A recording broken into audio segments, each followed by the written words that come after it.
செஞ்சாரு,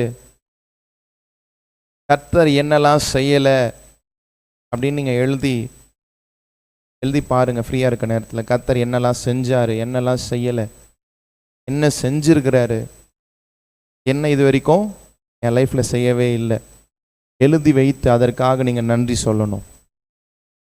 ராமேன் சொல்லுவோமா? சில காரியம் செய்யாமல் இருப்பது நமக்கு நல்லது தான். கர்த்தர் அதனால தான் செய்யாமல் இருக்கிறார். அல்லேலூயா.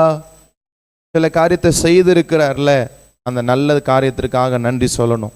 சில தீய காரியங்களுக்காக நன்றி சொல்லணும். அதெல்லாம் வந்ததுனால தான் கர்த்தர் இன்றைக்கு நம்மை அழகாக நடத்தி கொண்டிருக்கிறார். அல்லேலூயா, அல்லேலூயா. எல்லாவற்றுக்கும் என்ன பண்ணணும்? நம்ம சத்தமா சொல்லுங்களேன். எல்லாவற்றுக்கும் எப்பொழுதும் எல்லா